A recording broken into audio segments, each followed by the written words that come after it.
Salam sejahtera dalam kasih Yesus Kristus Tuhan. Selamat sore Bapak Ibu, Saudara-saudari yang dikasihi Tuhan. Sebelum kita memulai, saya ajak Anda, mari arahkan hati kepada Tuhan Yesus. Haleluya Yesus. Segala puji syukur bagimu, Tuhan Allah Bapa Surgawi, di dalam Kristus Yesus Tuhan kami, memuliakan Engkau untuk saat sore hari ini. Tuhan Allah yang peduli dengan setiap kami, yang menolong kami, membawa kami dari kebenaran kepada kebenaran. Engkau jualah yang menuntun kami. Terima kasih untuk saat dan waktu ini kami berada dalam pelayanan. Engkau kuduskan, layakkan kami bahkan untuk firman-Mu, dan juga mohon belas kasihan dan kemurahan-Mu untuk kekasih-kekasih-Mu yang butuh pertolongan, yang butuh mujizat, butuh jawaban doa dari Tuhan Allah. Tolong mereka, kasihani mereka. Demikian segala kuasa yang berbeda di atmosfer pada kekasih-kekasih-Mu dan juga di wilayah ini, hamba-Mu tolak di dalam nama Tuhan Yesus. Mengucap syukur kepadamu dan membuka rangkaian pelayanan ini hanya dalam nama Tuhan Yesus. Haleluya. Amin. Kita akan mendengar pembacaan firman Tuhan berikut ini. Firman Tuhan saat ini Ibrani 3 ayat 7 sampai 19. Ibrani 3 ayat 7 sampai 19. Binasa karena murtad. Sebab itu siapakah yang diangkatan Roh Kudus pada hari ini? Jika kamu mendengarkan suaranya, janganlah keraskan hatimu seperti dalam kegeraman pada waktu pencobaan di padang gurun, di mana nenek moyangmu mencobai aku dengan jalan menguji aku. Sekalipun mereka melihat perbuatan-perbuatanku 40 tahun lamanya. Itulah sebabnya aku murka kepada angkatan itu dan berkata, selalu mereka sesat hati dan mereka tidak mengenal jalanku, sehingga aku bersumpah dalam murkaku, mereka tak akan masuk ke tempat perhentianku. Waspadalah, hai saudara-saudara, supaya di antara kamu jangan terdapat seorang yang hatinya jahat dan yang tidak percaya oleh karena ia murtad dari Allah yang hidup. Tetapi nasihatilah seorang akan yang lain setiap hari, selama masih dapat dikatakan hari ini, supaya jangan ada di antara kamu yang menjadi tegar hatinya karena tipu daya dosa. Karena kita telah beroleh bagian di dalam Kristus, asal saja kita teguh berpegang sampai kepada akhirnya pada keyakinan iman kita yang semula. Tetapi apabila pernah dikatakan pada hari ini, jika kamu mendengarkan suaranya, janganlah keraskan hatimu seperti dalam kegeraman. Siapakah mereka yang membangkitkan amarah Allah, sekalipun mereka mendengar suaranya? Bukankah mereka semua keluar dari Mesir di bawah pimpinan Musa? Dan siapakah yang murkai 40 tahun lamanya? Bukankah mereka yang berbuat dosa dan yang mayatnya bergelimpangan di padang gurun? Dan siapakah yang telah ia sumpahi bahwa mereka tak akan masuk ke tempat perhentiannya? Bukankah mereka yang tidak taat? Demikianlah kita lihat bahwa mereka tidak dapat masuk oleh karena ketidakpercayaan mereka. Ya, Bapak Ibu, Saudara-saudari yang dikasihi Tuhan. Kita melihat firman ini tentang perkara kemurtatan yang mengakibatkan kebinasaan. Ada yang membahas ini seolah-olah hanya hukuman bahwa mereka tidak mendapat upah masuk tanah perjanjian. Tapi sebenarnya ini sebagian dari mereka ini sesat hati. Dengar baik-baik. Sesat hati, orang yang sesat hati tidak ada di surga. Nantinya tidak ada orang sesat hati di surga. Jawab saja sendiri. Soalnya saya buka kamus bahasa Indonesia termasuk kamus Alkitab, mereka bicara kemurtatan itu seolah-olah hanya hukuman mengenai upah tidak masuk tanah perjanjian, padahal ini adalah kebinasaan kekal. Kenapa? Dosa mencobai Allah. Sedangkan iblis saja ketika di padang gurun, ketika kali dia mencobai, langsung Tuhan Yesus bilang, jangan engkau mencobai Tuhan Allahmu. Tapi dari hari ke hari, orang Israel di padang gurun ini mencobai Tuhan Allah. Mereka menguji. Dan mereka pikir bahwa seolah-olah Allah itu dapat dipermainkan. Akibatnya mereka itu kan malang melintang selama 40 tahun. Padahal kalau kita tarik garis lurus sesuai peta, tidak selama itu. Cuma karena mereka sesat hati, mereka diputar-putar di padang gurun. Nah, Bapak Ibu, saudara-saudari yang dikasihi Tuhan, dikatakan jangan keraskan hati. Kalau mendengar Roh Kudus, firman yang disampaikan Roh Kudus Tuhan, jangan keraskan hati. Nah, saya mau cerita sedikit. Beberapa hari yang lalu,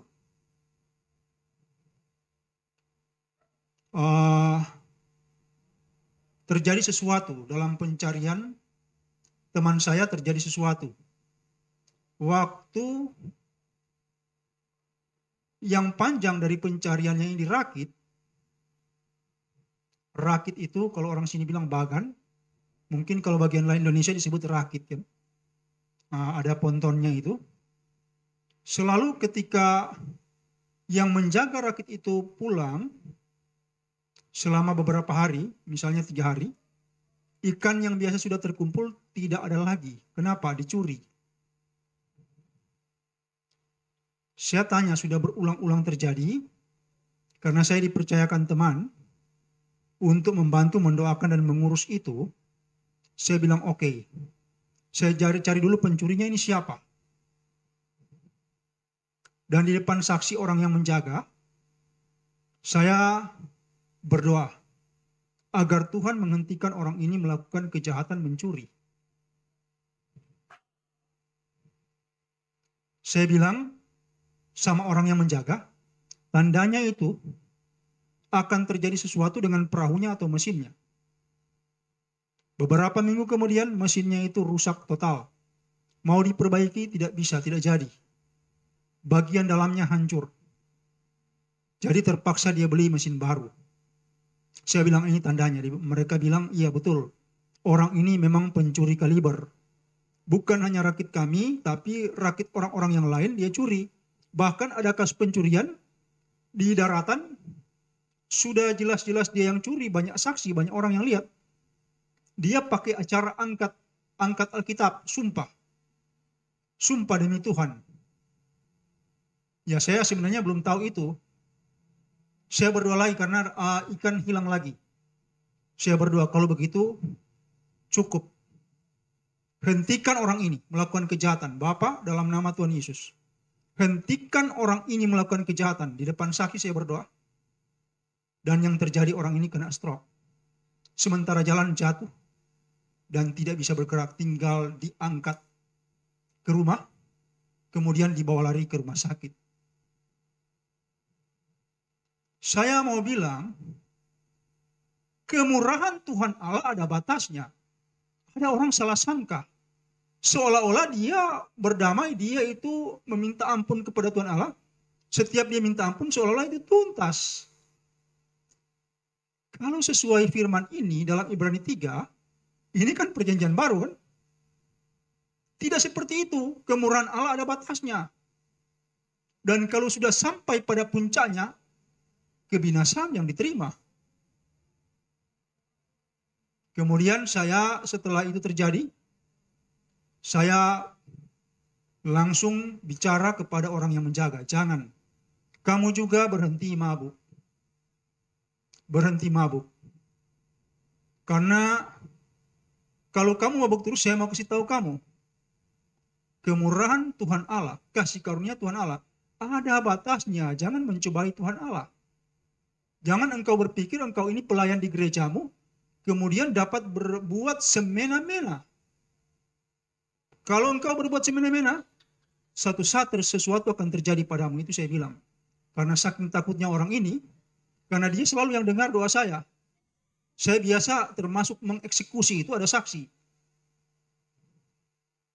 Saya bilang kalau saya betul imam Allah, maka Allah itu akan melakukan sesuatu terhadap orang itu. Kemudian penjaga ini saking takutnya bilang, oh ya saya setiap melakukan dosa, saya langsung berdamai dan minta ampun kepada malaikat. Saya tersenyum. Saya bilang malaikat sama seperti kita kedudukannya. Bahkan kalau asas penciptaan itu kita lebih tinggi dari mereka. Nah ini saja kamu pelayan di gereja tapi tidak tahu. Posisi malaikat di mana? Kamu minta ampun kepada Tuhan Yesus. Cuma saya mau bilang, satu titik, Tuhan tidak akan mendengar doamu. Kenapa? Bertumpuk-tumpuk akumulasi kesalahan orang sampai dia ditolak Tuhan Allah. Ini maksudnya jangan keraskan hati ketika Roh Kudus berbicara. Saya mau bilang, kesaksian Roh Kudus dalam hati kita mungkin terlalu lemah. Mungkin terlalu lemah. Jadi sering kita melanggar. Ada kejadian, teman saya bercerita bahwa banyak orang di wilayah gerejanya itu pasang yang namanya itu togel, toto gelap. Dia tanya saya, itu sebenarnya apa? Saya bilang judi. Lah, dia bilang orang awam sampai para pelayan di gereja pasang itu. Saya bilang itu mereka lagi berjudi. Tunggu, saya tanya, apa ada pengajaran dalam gereja Anda bahwa itu tidak boleh? Oh, tidak. Cuma ada memang berjudi tidak boleh. Nah, ini judi. Saya bilang judi. Ini perjudian. Nah, bayangkan sebenarnya kalau orang itu melakukan judi, saya sudah pengalaman. Di dalam hati dia itu ada kesaksian roh. Jangan, ini salah. Cuma rata-rata orang kan cari senangnya. Cari senangnya. Dia tidak peduli dengan kesaksian di dalam hatinya itu dan dia melanggar apa yang tidak boleh, termasuk penjahat-penjahat kaliber. Sebenarnya kepada mereka ada kesaksian roh. Saya bilang kepada teman saya yang lain, kalau kita mati, kemudian di hari penghakiman blueprint kita itu akan dibuka. Tidak ada seorang pun yang dapat menyangkal apa yang kau lakukan, apa yang kau pikirkan mengenai hal itu dan ini. Dan apa yang kau kerjakan, semuanya ada. Blueprintnya itu akan ada. Dan tidak ada seorang yang dapat menyangkal, karena dia akan lihat sih, astaga, tahun sekian saya bikin begini. Tahun sekian saya bikin begini, bulan ini saya bikin begini. Hari itu saya ternyata telah melanggar kesaksian Roh Kudus dalam hati saya selama misalnya 200 kali. Jadi jangan kira pelanggaran itu sehari itu hanya sekali, bahkan banyak itu melakukan pelanggaran secara berulang-ulang. Saya mau contohkan. Misalnya orang itu, apalagi dia kalau pelayan di gereja, apa itu, penatua, diaken, atau juga pendetanya. Nah, saya bicara ini karena ini ada bukti. Dia nonton film porno di pastori misalnya kan. Itu dalam hati nurani sudah ada kesaksian Roh Kudus dalam hatinya bahwa itu tidak boleh, itu jahat, itu berdosa. Karena tubuh kita itu kurus. Tapi dasar dia mau kejar kesenangan, dia lakukan itu. Berulang-ulang setiap hari, dari hari ke hari. Sampai tiba-tiba jenuh. Anda tahu, pelanggaran, kemurtatan, bukan hanya di tempat umum.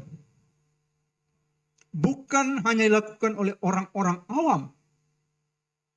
Kemurtatan itu dilakukan oleh orang-orang di dalam gereja. Di mana itu? Orang Farisi, Saduki, ahli Taurat. Bahkan Tuhan sangat benci dengan mereka. Anda kan baca sendiri. Anda juga tahu, mungkin sudah Anda baca.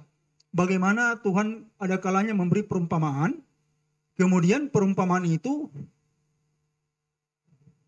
dia katakan kepada semua orang, karena di situ juga ada orang Farisi, Saduki dan ahli Taurat.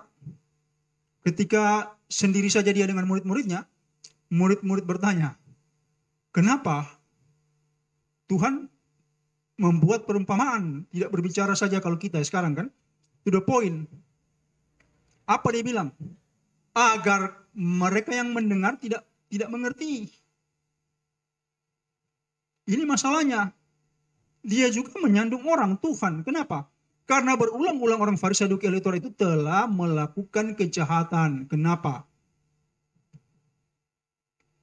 Mereka ukur hukum Taurat, kitab para nabi menurut takaran pikiran mereka. Ini kan tidak boleh, tidak akan pernah jadi. Kalau kita ukur sesuatu pertama-tama dengan hati nurani kita. Di situ akan ada kesaksian roh. Roh Kudus akan bersaksi dalam hati kita. Nah, kalau dia sudah datang, jangan keraskan hati. Saya berusaha dahulu, saya melanggar. Ada kesaksian hati untuk dosa yang saya lakukan, tapi saya melanggar. Misalnya dia bilang, kamu jangan marah. Ini peristiwa 30 tahun yang lalu. Kurang lebih. Kamu jangan marah sama dia. Katakan saja begini. Tapi saya marah habis. Dia sudah pakai uangnya, dia tidak kembalikan. Uang ratusan juta dia tidak kembalikan. Kemudian enteng saja. Padahal kan sebenarnya kalau saya berbicara dengan kalem dan menegur dia walaupun sudah sangat tajam seperti pisau belati, tapi dengan cara yang halus itu kan lebih baik. Nah, dari hari ke hari saya berusaha untuk belajar bagaimana baiknya. Ada orang yang bereaksi dari apa yang dipikirkan sesaat, apa yang dirasakan sesaat. Itu tidak baik. Kita harus belajar menguasai pikiran hati kita. Jangan ketika kita pikirkan sesuatu, kita rasakan sesuatu, kita langsung bereaksi. Itu kualitas pribadi jadi kurang bagus. Bapak, Ibu, saudara-saudari yang dikasihi Tuhan. Kembali lagi. Orang sebenarnya dia main judi, togel misalnya, toto gelap. Sebenarnya itu adalah bentuk kemurtatan. Pagi-pagi sudah pergi ke tetangga. Tanya kepada temannya, kepada orang tua temannya. Kalau tidak puas dia pindah ke rumah orang lain lagi. Teman yang lain. Kenapa? Tanya apa? Kamu semalam mimpi apa? Saya mau bikin syair dulu. Ini sebenarnya bentuk kemurtatan yang tidak dibahas dan tidak diajarkan dalam gereja. Murtad itu ada dalam sinagog. Di zaman Tuhan Yesus itu bahkan ke atas sampai hari ini ada dalam sinagog. Ada juga dalam gereja kita murtad. Kan ada bukti. Anak gembala gereja Pantekostal hamil. Gembalanya sudah marah sedemikian rupa depan polisi. Tiba-tiba polisi bertanya kepada anaknya dan lelaki yang menghamili anaknya. Kenapa kamu lakukan itu? Apa dasarnya? Lelaki itu bilang, saya ambil pacar saya ini kasih ini video. Video bapaknya dia itu di dalam pastori. Ternyata gembalanya nonton film porno. Nah, ini contoh. Banyak sekali kejahatan yang dilakukan. Bahkan dalam gereja, hati-hati dengan orang yang berbicara. Jangan orang yang berbicara itu membelokkan kita dengan rohnya itu kepada hal yang salah. Perhatikan baik-baik. Kemurtatan itu akan membuat orang binasa, bukan soal upah tidak masuk tanah perjanjian saja, tapi binasa kekal. Binasa kekal. Karena mereka melawan Allah dari hari ke hari sedemikian rupa, bahkan Musa hamba Allah itu mereka lawan. Rombongan Korah, Datan, Abiram lawan Musa. Mereka melawan sedemikian rupa. Mereka tidak takut Allah. Padahal Allah memakai Musa demikian luar biasa. Luar biasa pemakaian Allah kepada Musa. Hampir sulit. Untung saja mayatnya itu diraibkan. Kalau tidak itu salah satu kiblat penyembahan berhala. Bukan di Mekah tapi di Israel sana. Karena Musa itu kan digandrungi oleh banyak agama. Kristen, Yudaisme, Muslim, Katolik. Itu masalahnya. Jadi Tuhan Allah itu melakukan sesuatu, pekerjaan itu tuntas. Bahkan apa yang dilakukan oleh Nabi Musa itu seperti tidak pernah dilakukan oleh Tuhan sendiri. Waktu Tuhan datang ke dunia memang tidak perlu itu. Tapi yang saya maksudkan, betapa degil dan betapa jahatnya orang-orang Israel yang melawan Musa siang dan malam. Mereka sama dengan melawan Allah yang mengurapi Musa. Bahkan sebuah tingkatan Musa itu, wajahnya itu harus dipakai kerudung. Kenapa? Tidak ada yang sanggup melihat wajahnya. Kenapa? Karena dia telah bertemu Allah. Dia telah bertemu Allah. Ini pengalaman Musa yang membuat orang Israel juga takut melihat wajahnya langsung. Dia harus tutup wajahnya dengan kerudung. Nah, Bapak Ibu saudara-saudari yang dikasihi Tuhan, kemurtatan itu banyak. Engkau sebagai istri melawan suamimu yang mungkin pegawai rendahan dan memaksa suamimu itu untuk melakukan hal-hal yang sudah tidak wajar dalam mencari nafkah. Itu juga bentuk kemurtatan, tidak tahu ukur diri. Orang yang dari hari ke hari ngelamun tentang banyak hal yang tidak masuk di akal, bahkan sudah berdosa, itu sangat berbahaya. Banyak orang itu hidup dalam lamunan. Mau jadi sangat kaya, mau jadi tokoh yang hebat, mungkin mau jadi aktor dan artis. Mungkin mau kawin dengan aktor dan artis. Saya bilang ini karena saya sudah dapat. Saya sudah temukan orang-orang yang segila ini. Sehingga saya bicara. Orang tidak ada prospek. Saya bilang itu sana ada cewek. Coba kamu lihat. Coba pelajari dia. Dia bilang enggak. Dia bilang enggak kak. Kalau saya kelasnya itu artis. Saya langsung mau ketawa, saya tahan. Saya juga gusar. Lah, tidak tahu ukur diri. Sudah tua. Tidak ada kerjaan. Miskin. Mau membayangkan sesuatu yang wow. Itu dosa. Itu dosa. Nah, Bapak Ibu saudara-saudari yang dikasihi Tuhan, murtad ini berbahaya sekali. Karena orang bisa murtad dan ditolak Tuhan justru dalam gereja. Engkau bisa masuk gereja 1 juta kali, 10 juta kali sekalipun ke ibadah, plus ibadah ini, ibadah itu. Tapi kalau sudah ditolak Tuhan seperti orang Farisi dan Saduki serta ahli Taurat, habis.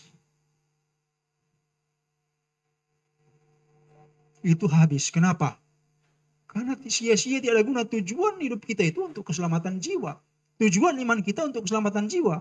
Bayangkan kalau kita kehilangan keselamatan gara-gara kita tidak benar dalam berpikir dan berbuat. Kita mungkin berpikir kita dapat menyembunyikan sesuatu. Menyembunyikan sesuatu dari hadapan pandangan orang-orang. Tapi ketahuilah, Anda tidak bisa sembunyikan apa yang Anda lakukan sekalipun di ruangan tertutup, sekalipun engkau padamkan lampunya, engkau tidak dapat menyembunyikannya. Bapak, Ibu, saudara-saudari yang dikasihi Tuhan, saya mau bilang ini, ada seorang ibu, saya layani dia, dan saya mau bilang ada beberapa ibu yang seperti itu. Kasusnya begini. Dia berhubungan dengan suaminya, tapi yang dibayangkan mantan pacarnya. Itu namanya apa? Bersinah. Hati-hati kita. Jangan biarkan pikiran Anda liar. Karena liarnya pikiran itu bisa membuat Anda sampai pada titik murtad dan ditolak Tuhan Allah. Karena bukan hanya soal kemurtadan itu, bukan hanya soal di perjanjian lama. Rasul Paulus menulis justru di perjanjian baru sama. Jangan kira tidak. Tuhan itu pengasih dan penyayang. Tapi Allah Bapa yang di surga itu tahu. Dia murka. Dan dia panas hati melihat kejahatan orang. Sehingga dia melakukan ini termasuk pandemi ini. Nah, itu kita harus periksa diri kita sedemikian rupa. Jangan kita terjebak. Anda jangan terjebak dalam rutinitas bergereja dan beribadah. Tapi sebenarnya seperti orang Farisi dan Saduki itu, meninggalkan kebenaran hakiki. Orang yang meninggalkan kebenaran artinya cuma sebatas gereja dia benar. Setelah itu dia pusing dengan urusan ayam sabungnya. Dia urus urusan hobinya yang memang tidak masuk di akal. Dia urus hal-hal yang memang melawan hati Tuhan. Cuma sebatas gereja dia boleh pakaian rapi. Mungkin dia bawa Alkitab. Tapi setelah itu dia lakukan hal yang jahat. Nah ini hati-hati, jangan sampai kita kedapatan murtad dan ditolak Tuhan. Nah kalau orang yang peka, itu biasa masih bagus. Kalau orang sudah mati hati nuraninya, sudah tidak ada kesaksian, atau terlalu lemah kesaksiannya, nah itu berbahaya. Anda periksa diri Anda. Periksa diri kita, apakah kita masih peka terhadap kesaksian roh? Jangan-jangan tidak. Kalau masih peka, masih bagus. Masih bagus, berarti itu ukuran Anda itu dekat dengan kebenaran, atau mungkin berada dalam wilayah kebenaran. Tapi kalau sudah tidak, Anda anggap melakukan dosa itu hal yang biasa, berarti Anda siap-siap binasa. Karena apa? Murtad. Murtad itu bukan hanya soal bahwa kita pindah agama, bukan. Pertama-tama itu hati kita. Hati kita bagaimana? Apakah kita masih terikat dengan Allah? Orang-orang Israel itu kan tetap mereka agama Yahweisme atau Yudaisme. Tapi hati mereka sudah tidak terikat dengan Allah. Pikiran mereka itu jahat. Menguji Allah, mencobai Allah. Padahal dikatakan tidak, cuma dalam hal perpuluhan kita boleh mencobai Allah, tapi dalam hal lain tidak boleh. Karena itu sebuah kejahatan. Jadi Anda yang sudah terima mujizat, mujizat kesembuhan, mujizat pelepasan, Anda yang sudah terima mujizat keadaan perekonomian Anda menjadi baik, perhatikan baik-baik. Jangan sampai dalam situasi ini kita jadi salah dan murtad. Karena Tuhan memaksudkan mujizat-mujizat dilakukan kepada manusia agar orang itu ngerti bahwa dia harus hidup benar dan dia harus tobat setobat-tobatnya. Saya kira ini saja. Nanti kita sambung besok firman ini. Tuhan berkati. Amin. Amin.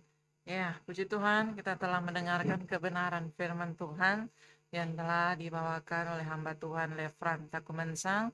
Dan saat ini kami telah membuka via WhatsApp untuk Bapak, Ibu, Saudara-saudari bergabung dengan kami, apapun pergumulan dan apapun sakit penyakit yang Anda alami, Anda boleh bergabung dengan kami di via WhatsApp di 0812 8855 9499. Jadi bagi Bapak, Ibu, Saudara-saudari yang rindu didoakan, apapun pergumulan dan apapun sakit penyakit yang Anda alami saat ini, Anda boleh bergabung dengan kami di via WhatsApp dan akan didoakan langsung oleh hamba Tuhan Lefran Takumensang. Dan saat ini dari akun Facebooknya Angel Gladys Meruntu, Loce Haruri, Katarina Mudakin, Ria Sei, Ludia Pasarang. Shalom Pak Pendeta. Ya, shalom. Terima kasih, Tuhan memberkati Anda semua. Dan ada yang mengirim pesan lewat Facebook untuk didoakan dari akunnya Arni Friska Butar-Butar. Shalom Pak Pendeta, selamat melayani. Tolong doakan saya, batuk udah hampir 10 hari dan suara hilang. Ya, pegang bagian itu, tenggorokan dengan tangan kanan, buka mulut Anda. Buka mulut Anda, Bu.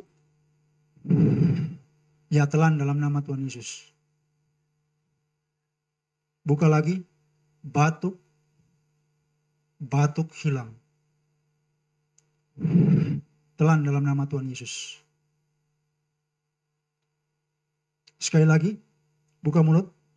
Batuk hilang dan suara normal kembali, pita suara normal, bagian yang dingin menjadi hangat dan normal. Telan kuasa kesembuhan dalam nama Tuhan Yesus. Ya, terima kesembuhan Anda dengan iman dalam nama Tuhan Yesus. Demikian terjadi. Haleluya, amin.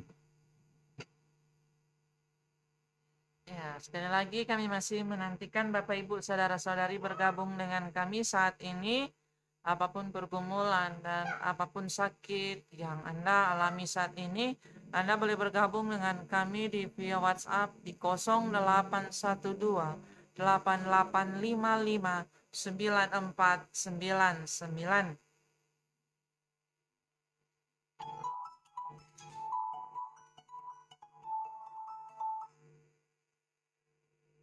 Halo, selamat sore.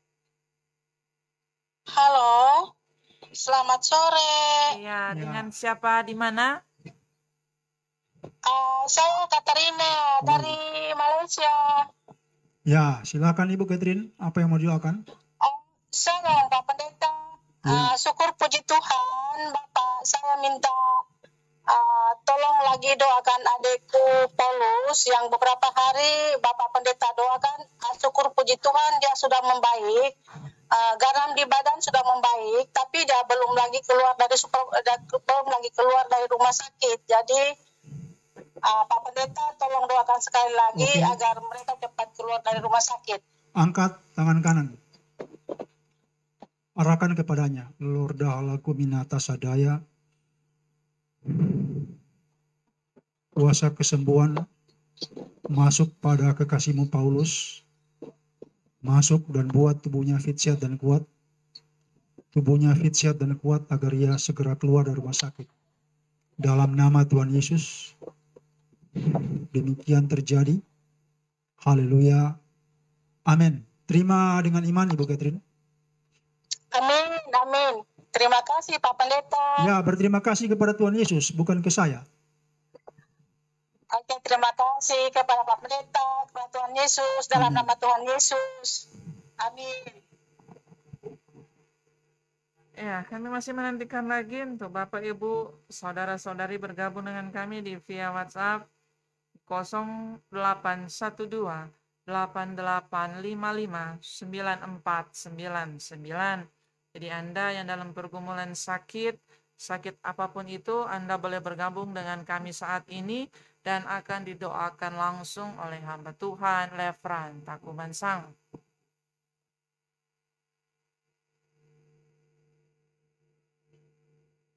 Ya, ada pesan masuk dari akun Facebooknya The Free Nelo. Shalom Pak Pendeta, mohon doanya untuk mama saya. Sakitnya dari ujung jari kaki lalu naik ke perut. Kalau sampai ke perut gitu rasanya kayak benjolan yang keras. Oh ya. Oke, Anda boleh ikut di YouTube doa menghilangkan rasa sakit dan nyeri dari semua penyakit. Ikuti saja itu ulang-ulang sampai Ibu Anda sembuh. Pegang bagian yang bermasalah yang sakit dengan tangan kanan. Anda pegang, jika posisi Anda itu jauh dari Ibu Anda, arahkan tangan kanan kepadanya. Jika dekat, bilang pegang saja dan Anda bantu pegang bagian yang lain. Yesus, Engkau jamah Tuhan dan tolong kekasihmu yang sakit dari bagian kaki sampai perutnya. Jamah dan sembuhkan. Radang rasa sakit dan nyeri hilang. Sembuh. Sembuh ringan dan normal. Di dalam nama Tuhan Yesus. Sembuh ringan dan normal. Di dalam nama Tuhan Yesus. Demikian terjadi. Terima dengan iman. Haleluya. Amin. Ya, sekali lagi kami masih menantikan Bapak Ibu, saudara-saudari, penonton sekalian yang ingin didoakan langsung oleh hamba Tuhan Lefran Takumansang. Anda boleh menghubungi kami di via WhatsApp di 0812 8855 9499. Dan bagi Anda yang telah diberkati lewat pelayanan doa bersama hamba Tuhan Lefran Takumansang, Anda boleh mengirimkan donasi dan nomor rekening dari hamba Tuhan. Anda boleh lihat di YouTube di channelnya hamba Tuhan Lefran Takumansang. Di situ sudah ada nomor rekening dan jadwal pelayanan doa dari hamba Tuhan Lefran Takumansang. Dan masih ada lagi waktu untuk Bapak Ibu saudara-saudari bergabung dengan kami. Karena tidak lama lagi program pelayanan doa bersama hamba Tuhan Lefran Takumansang akan kami tutup.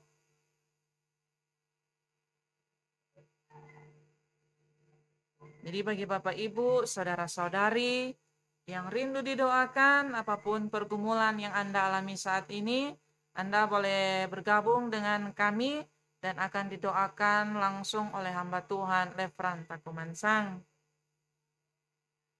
Dan bagi Bapak Ibu, saudara-saudari yang telah diberkati lewat pelayanan doa hamba Tuhan Lefran Takumansang. Anda boleh mengirimkan donasi dan nomor rekening dari hamba Tuhan. Anda boleh lihat di YouTube, di channelnya Lefran Takumansang. Di situ sudah ada nomor rekening dari hamba Tuhan dan jadwal pelayanan doa dari hamba Tuhan Lefran Takumansang. Ya, itu ada di deskripsi. Anda boleh lihat di situ. Ya, silakan jika ada yang mau didoakan. Sebab jika tidak, saya akan tutup pelayanan ini. Nanti dilanjutkan besok sore di jam yang sama.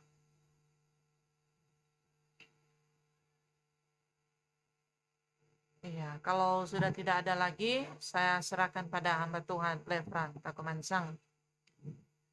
Asyahibila tarsanda hatana wasadin raka sandala gaya tokaru himi makatayana lohaka sanda baya wasadin. Anda pegang bagian yang sakit di tubuh Anda yang terikat. Anda pegang bagian yang bermasalah di tubuh Anda. Yang sial pegang dahi Anda dengan tangan kanan. Jika yang sakit dan bermasalah orang yang tidak bersama dengan Anda, orang yang Anda cintai atau anggota keluarga Anda atau teman Anda arahkan tangan kanan kepadanya. Bayangkan Anda sedang pegang ialah hasana wasadin la koryatana wasakumima kayakana bahasana barkahimi atana la korda halakuminata.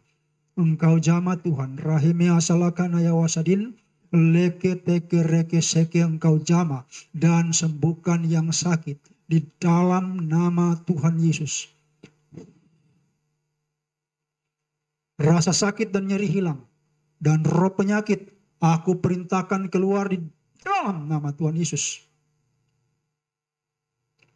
Ya syakala gaya naya daya watakumima lahoma ruah hasana lahakatayana wasadin.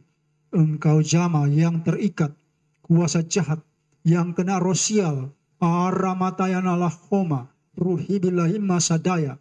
Engkau jama mereka yang kena berbagai macam problem, mereka yang terikat roh jahat dalam sifat perbuatan yang buruk dan pikiran yang buruk dalam nama Yesus, bahkan mereka yang tidak bisa fokus.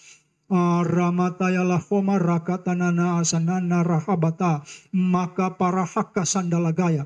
Engkau jama dan sembuhkan, lepaskan di dalam nama Tuhan Yesus. Keluarkan nafas lewat mulut.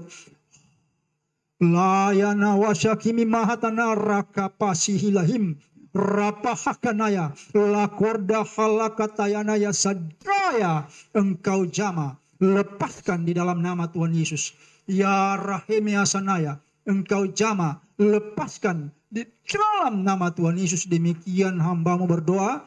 Ala kordanaya lahabatayana sakimi makaya kanawardahanana yakumi mahatanaya lagaya. Engkau jama kekasih-kekasihmu ini, beri kemujuran, keberuntungan dan rezeki lebih, buka jalan, buka ruang dan peluang mereka untuk hal-hal yang baik, bahkan untuk urusan finansial keuangan. Rapayana hasadaya lakatakatara hasana lakarata sandabaya. Engkau jama dan berilah di dalam nama Tuhan Yesus. Semua yang menghalangi aku perintahkannya dalam nama Tuhan Yesus. Yesahimi mahasana, engkau jama dan tolong berkati mereka dan urapi saat ini. Di dalam nama Tuhan Yesus hambamu menutup rangkaian pelayan dan memberkati kekasih-kekasihmu ini. Bahkan yang sakit disembuhkan, sakit apapun juga engkau sembuhkan, termasuk cancer. Yisahasana watana lakaya dan nande rahebe asanaya leke peke teke seke dalam nama Tuhan Yesus sembuh. Demikian engkau berkati dan urapi dalam nama Tuhan Yesus. Hambamu menutup rangkaian pelayan ini, mengembalikan pujian, hormat, kemuliaan hanya bagi engkau Tuhan Allah, dan senantiasa berharap belas kasihan-Mu atas setiap kekasih-kekasih-Mu ini. Dalam nama Tuhan Yesus, haleluya, amin.